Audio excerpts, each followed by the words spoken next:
الحمد لله رب العالمين، والصلاة والسلام على أشرف الأنبياء وخاتم المرسلين محمد وعلى آله وصحبه وسلم. ربنا هب لنا من لدنك رحمة وهيئ لنا من أمرنا رشدا. ربنا أرنا الحق حقا وارزقنا اتباعه، وأرنا الباطل باطلا وارزقنا اجتنابه. ربنا اغفر لنا ولإخواننا الذين سبقونا بالإيمان، ولا تجعل في قلوبنا غلا للذين آمنوا ربنا إنك رؤوف رحيم. آمين. خۆشحاڵم کە لە حەڵقەیەکی تر لە شەرحی ئەربعینی نەوەوی بە خزمەتتان دەگەمەوە. گەیشتینە فەرموودەی 34م، دەفەرمێ عن أبي سعيد الخدري رضي الله عنه قال: سمعت رسول الله صلى الله عليه وسلم يقول: من رأى منكم منكرا فليغيره بيده، فإن لم يستطع فبلسانه، فإن لم يستطع فبقلبه، وذلك أضعف الإيمان. رواه مسلم. أو فرموديا قاعدەیە کە بۆ مانەوەی کۆمەڵگە و مجتەمع لەسەر خەسڵەتە جوانەکان و بڵاو نەبوونەوەی فەواحیش و خراپە و خراپەکاری لە ناو کۆمەڵگە و مجتەمەعەکاندا، ئەوانەی کە مولتەزیمن بە جێبەجێکردنی ئەمر و فەرمانەکانی پێغەمبەری خوا عەلەیهی سەڵات وەسەلام. طبعا لێرانە ئەو فەرموودەی پێغەمبەری خوا عەلەیهی سەڵات وەسەلام بانگەوازێکە بۆ هەموو موسڵمانان بەبێ ئیستیثنا، بە گەورە و گچکە، بە ژن و بە پیاو. لەبەرەوە دەفەرمێ من ڕەئا منکم منکەڕەن، هەر کەسێک لە ئێوە منکەڕێکی بینی. بەڵام فوقەها ڕەحمەتی خوایان لێبێ هاتوون بە تایبەتی لەو زروفەی خۆمان کە تێی کەوتووین، قسەی زۆریان لەسەر ئەو فەرموودەیە کردووە و ضەوابطی شەرعیان داناوە بۆ گۆڕینی منکەڕ خراپە. جارێ پێم خۆشە پێشوو بچینە ناو فەرموودەکەی ئەو منکەڕانە چین کە دەبێ بگۆڕدرێن. جارێ ئەو منکەڕی کە پێویستی بە گۆڕانکاریە، یەکەم شت نابێ قەزیەکی خلافی بێت، یعنی قەزیەکی خلافی بێ لە نێوان زانایان، لە نێوان عولەما. ئەو جا کابرا مەسەلەن بۆ نمونە تەسەووری وایە ئەو ڕەئیە یان ئەو قەزیە ضەعیفە، هەستیتن وەڵای وەڵا ئینکاری منکەڕەکە. دەبێ منکەرێک بێتن کە عولەمای ئیسلام لەسەری متفق بوون کە ئەو منکەڕە پێویستی بە گۆڕانە. بۆ نمونە کابرا بە ئاشکرای بێتن مەسەلەن لەسەر جادەی ئارەقی بخواتەوە، یان لەسەر ڕێگایەکی دوکانێکی داناوە مەشروباتی دەفرۆشیت، ئەو منکەڕێکی ئاشکرایە. کابرا کە لە توانایدا هەبێ بیگۆڕی کەنەی گۆڕی، بەڵام گۆڕینەکەش خاڵی دووەم نابێ منکەڕێکی گەورەتر لە دوای خۆی بەجێ بێڵێت، ئەگاتەن لەو خاڵانە هەبێت. یەکەم شت ئەو منکەڕەی کە پێویستی بە گۆڕانە دەبێ منکەڕێکی ڕاستەقینە بێ، نەک کابرا بڵێ وەڵا چکە لە هەندێک فتوای زانایان ڕەحمەتی خۆیان لێبێ دەفەرمونەوە کەسێک کە بە ڕۆیشتنەوە نانی بخواتن، ئەو کو بڵێ پێچەوانەی مروئەتە و شایەتمانی لێ قبول ناکرێت و هەندێک قسەی واکراون. ئەتۆ بێیت مەسەلەن وەڵا ئەو ڕۆکە بۆتە بچ کابرای گوتی شتێکی طەبیعی، پێچەوانەی مروئەتیش نییە و زۆر طەبیعیە و کابرا لە فەیە بەدەستیە و دەڕوا بە بازاڕ غاری دەیێ بەڵاوە منکەڕێکە دەیگۆڕن، نابێت. ئەوجا خاڵی دووەم گۆڕینی منکەڕ نابێ منکەڕێکی گەورەتر لە دوای خۆی بەجێ بێڵێ، یعنی شتێکی خراپ چاوت پێ دەکەوی دەی گۆڕی، ئەگەر شتێکی خراپتر دروست بوو لەسەر ئەو گۆڕینەی دەبێ هەڵوەستە بکەین. بە تایبەتی بەرامبەر بە چینی دەسەڵاتدار، بە تایبەتی بەرامبەر بە چینی دەسەڵاتدار، ئەگە زانیت ئەو گۆڕانکاریە یان ئەو ئینکارەی کە تو پێی هەڵدەستی بەرامبەر بە ئەو زاڵ مستەمکارانەی کە هەن خراپەیەکی گەورەتر دروست دەکاتن، چ بۆ شخصی خۆت، چ بۆ خزم و کەسی خۆت، چ بۆ ئەو خەڵکەی کە لەگەڵت ودایە. عولەما ڕەحمەتی خۆیان لەسەر بێ دەفەرمونەوە نابێت دەستی بۆ بپەی. ئەوەی دیکە چ دەڵێ کە پێغەمبەری خوا عەلەیهی سەلام دەفەرمێ ئەفضەل الجیهادی، باشترین جیهاد و باشترین بەرخودان چییە؟ کەلیمەت حەق عند سوڵطان جائر، قسەیەکی حەقە لە لای دەسەڵاتدارێکی ستەمکار. یان دەفەرمێ ئەفضەل الشوهداء عند الله حەمزە ورجل قام إلى سلطان جائر فأمره ونهاه فقتله. أو دوم بليك عالمك بانخوازك داعيك بچێتە لای دەسەڵاتدارێکی ستەمکار، ئەمری بە چاکە پێ بکە، نەهی لە خراپەی لێ بکە، نەسحەت و ئامۆژگاری چاکی بکە، ئەویش ئەو عالمەی بکوژێت و شەهیدی بکات. تەبەنەوە بۆ هەموو کەسێک نییە برا بە ڕێزەکانی خۆ، لەبەرەوە ئەو کەسەی کە بە نسحەت و ئامۆژگاری دەسەڵاتداران هەڵدەستیتن دەبێت خەڵکێک بێتن بەڕاستی بە مانای کەلیمە عیلم و زانستێکی باشی هەبێ و جورئەتێکی چاچی هەبێ و بزانێتن لە شوێن دەرێ ئەمر دەکات و لە چێن دەرێ نەهی دەکات. ئەوانە زۆر گرنگن. بەس بەداخەوە دەڵێم ئەمڕۆ کە ئەو فەیسبوک و بەزم و ڕەزمەی کە چی گوتی ئیجابیاتی خۆی هەیە، بەڵام بەڕاستی سلبیاتەکەی زۆر زۆر گەورەترە لە ئیجابیاتەکەی. ئەوەندەی کە بە خراپە بەکاردەهێنرێتن کەمترە بە چاکە بەکاربهێنرێت. ئەوجا ئەمر بە نەهیکردن لە خراپە برا بە ڕێزەکانی خۆم هەموو قۆناغەکان و مەرحەلەکانی ژیانی ئینسانی دەگریتەوە، هەموو وەسائلێکی دەگریتەوە. ئەمڕۆکۆ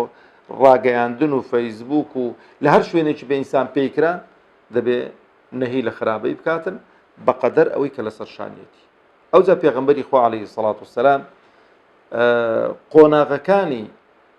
نەهیکردن و ڕێگرتن لە خراپەی لەسەر قۆناغێکیەوە نەفەرموو بڵێ مەن ڕەئا منکم منکەڕن فەلیوغەیڕه بیەدیه، تەواو کردوتە سێ قۆناغ و مەرحەلە. ئەو سێ قۆناغ و مەرحەلەیە ئەگەر ئینسانێک بەخۆی بڵێ ئیماندارم ئەو سێ خاڵی تێدا مەوجود نەبن، بەڕاستی وەکو پێغەمبەری خوا عەلەیهی سەڵات وسەلام دەفەرمێ لە بابی ئاگاتان لێبی ها، چونکە هەندێک شت ئینسان ئەگەر نەگەڕێتەوە بۆ ڕێی عولەما زۆر خرا لە نەسەکان حاڵی دەبێ کە دەفەرمێ وەذالکە ئەضعف الئیمان یعنی فبقەلبیه، ئەگە بە دڵیش نەهی لە منکەڕ نەکرد دەفەرمێ دەڵێ لە بابی نەهیکردن لە منکەڕدا ئەوە ئەضعفی ئیمانە. بەڵام جاری وا دەبینی کابرا لەوانەیە لەلایەکی دیکە ئیمانەکەی زۆر بەهێز و بەقووەت بێتن لە مەسەلەی عیبادات و تاعات و خۆ پاراستن لە حەرام و لە زۆر شتدا، بەڵام دەبینی کابرا ئەلەو جانبەیدا لە ئینکاری منکەڕدا ئەضعف الئیمانەکەشی کابراوەی کابرای گوتی دەست ناکەوێت. یعنی مانای ئەوە نییە کابراگە ئینکاری منکەری نەکرد بڵێ وەڵاو ئیماندارنی و موسڵمانی و زەڕبێکی بەسەردابین. وەر خۆتان دەزانن دین موسڵمانیەتی مەحەطات و قۆناغ و مەرحەلەن، شەرت نییە ئینسان لە هەموو قۆناغ و مەرحەلەیەکیدا لە قیمەیدا بێت. ئەلەو قۆناغ و مەرحەلەی کابرا لە قیم بەس لەو قۆناغ و مەرحەلەی کابرا دەبینی ئیجتیهادێکی کرد و شتێکی کردویان بەلای وی ئەوەی کە تۆ بە منکەری دەزانی و بە منکەری نازانیتن، ئیجتیهادێکی کردو. ئەوجا بابینی سەر نەسی فەرموودەکەی لێرانە دەفەرمێ مەن ڕەئا منکم منکەڕن فەلیوغەیڕه بیەدیه. ئایا ئەمڕۆکە هەر منکەرێکت بینی ڕاست بچی بڵێ وەڵام فەرموودەی پێغەمبەری خوا جێبەجێ دەکەم عەلەیهی سەڵات وسەلام، پڕبای کابرای بووی بەدەست و چ کابرای گوتی دوو شەقت تێ هەڵدانیان ئەو منکەڕەی کە مەسەلەن مەشروبەکەی لە پێشە خۆدانایە شەقێکت تێ هەڵدان لێت ڕێژ، یان عولەما دەفەرمون ئالەتی مۆسیقە و بەزم و ڕەزم کە ڕێی بە قووەت و بەهێزەوەی کە حەرامە بچی لە دەستی دەربینی و لە عاردی دەوی بیشچینی، ئەوە لە چێن دەرەی ئەو فەرموودەی جێ دەبێتەوە. ئایا منکەڕێکی گەورەتر دروست ناکاتن؟ شتێکی خراپتر بە دوای خۆدا ناینیتر خۆ لە سزنی نابینیەوە تو؟ کەواتە لێرانە عولەما دەفەرمون ڕەحمەتی خۆیان لێبێ دەفەرمون ئینکاری منکەڕ لەو ڕۆژەی کە تێدانێت کە ئیشوکارەکان تەوزیع کراون وەکو بڵێ بەتایبەتی لەو شوێنانەی کە حیسبە دانراوە یان هەندێک لە سعودی بەڵام ئێستا وزام ئەوانیش هەڵیان گرتووە حیسبیان دانابوو کە کۆمەڵە خەڵکێک بوون جا بە جلوبەرجی مەدەنی و بەوانە هەر خراپەیەکی منکەڕێکیان بینی بێت نەهیان لێ دەکرد بۆ چونکە دائیمەن دەسەڵات ئەم زۆر جارەوەی دووبارە دەکەمەوە دەسەڵاتی ئیسلامی ئەرچی ئینسانی مسلمان زۆر زۆر سووک دەکات ئەو خراپە و خراپەکاریانەی کە هەن بە قەرارێک کۆتاییان پێدێن پێویست بە خۆماندیکردنی منوت و ناکات و هەر خراپەیەکیش لە هەر وڵاتێکی کە دەکرێت ئەو دەسەڵاتە مسلمان بەیان مسلمان نەبێ هەرچی کە گوناه و تاوان و عواقیبی ئەو گوناه و تاوانانێ و ئەو خەڵکێک کە جیرۆدەی ئەو گوناه و تاوانانە دەبێت لە ئەستۆیوانە لەبەرو برا بەڕێزەکانی خۆم سوڵتەی ئەعلا دەسەڵاتی یەکەم زۆر مهمە لە ئیسلامدا لەبەرەندێش پێغەمبەری خوا عەلەیهی سڵات وسەلام ڕوح و گیانمان بە قوربانی بێ دەفەرمێ سەبعة يظلهم الله في ظله يوم لا ظل إلا ظله یەکەمیان چییە؟ مەلیک عادل دەسەڵاتدارێکی عادیل و دادپەروەر و لە زۆر فەرمودەی دیکە کە شوێنی نییە ستایشی ئەو دەسەڵاتی کراوە کە عەدالەت و دادپەروەر دەبێت لە ناو کۆمەڵگە و مجتەمەعی خۆیدا بەڵام پێچەوانەکەشی ئەو یەکێکە لەوانە یەحمیلونە ئەوزارهم و ئەوزارا مع ئەوزارهم تاوانی خۆیان هەڵدەگرن و تاوانی میلەتەکەش هەڵدەگرن لەو خراپە و خراپەکارەی کە بڵاویان کردوتەوە کەواتە بە دەرەجەی یەکەم ئەو منکەڕەی کە بڵاو دەبێتەوە دەبێت دەسەڵات بە سوڵتەی خۆی مەنعی کات بەڵام ئەتو وەکو خۆشت لە ناو عائیلەی خۆت مکەلەفی لە ناو خزم و کەسی خۆت ئەگەر بە قسەت بکەن مکەلەفی نەک بڵێ وەلا عیلاقەم لێ نییە ئەو قۆناغە ئەگەر بەدەست توانیمان ئەو منکەڕەی وەلادەی دەبێ لای دێ بەڵام وەکو گوتم لە بیدایەتی ئەو ضەوابطانت لەفکردنە چن منکەرێکی گەورەتر دروست نەکە زەرەری بۆ خۆت بۆ دەوروبەری خۆت بۆ خانەوادەی خۆت دروست نەکاتن ئەو هەموو ئەو ضەوابطانە لەبەرچاو بگیرێن دەفەرمێن فەئین لەم یەستەطیع ئەگەر نەتوانی بەدەست فەبیلیسانیه گەنجێکە مەسەلەن زگارێکی لەدەستیدا مەچوو پڕبای زغاری لە دەستی دەرینی لە دەستی فڕدەی و هەرچی کە خراپە پێی بڵێ من کەڕاوە